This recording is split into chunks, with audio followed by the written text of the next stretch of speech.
Hello everyone. I decided to do my informative speech today on the gasoline crisis we are in right now.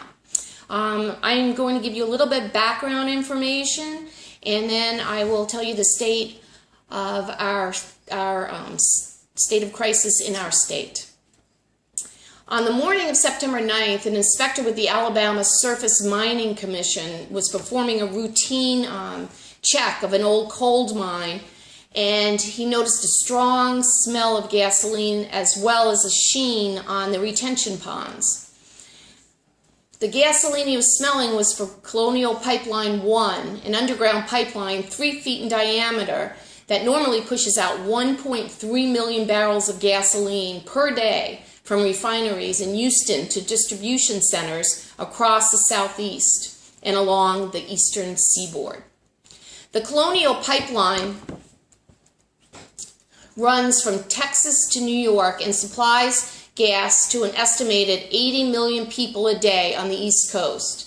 This 36-inch line, built in 1963, has been estimated to supply the East Coast of the United States with up to 40% of its gasoline supply. Colonial Pipeline initiated a shutdown of Line 1 within 20 minutes of receiving the report about a potential leak. Crews began excavating the leaking pipeline at around 3:30 on Friday, but the cause and status of the leak is still unknown.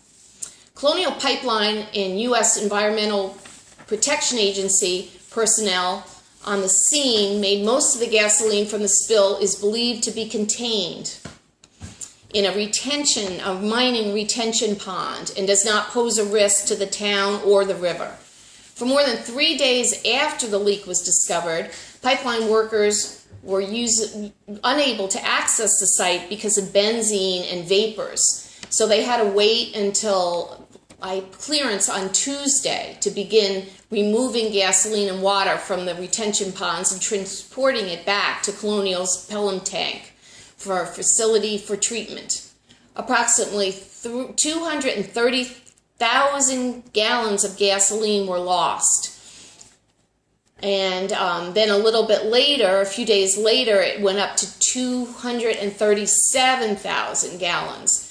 Temporary blockages were installed on both sides of the leaking section on Thursday, and crews began siphoning gasoline from the leaking pipeline itself.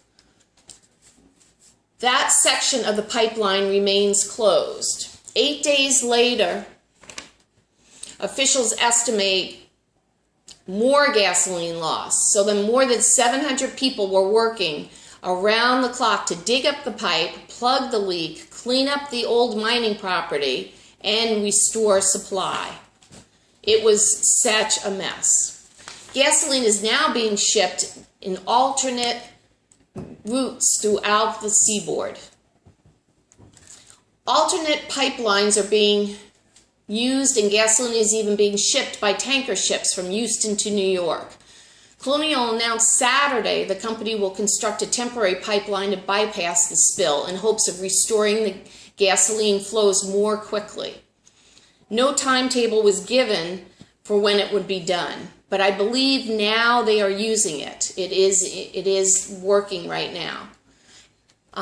Gas stations in Alabama and Tennessee sparked long lines at the pumps, and people were worried about no gasoline.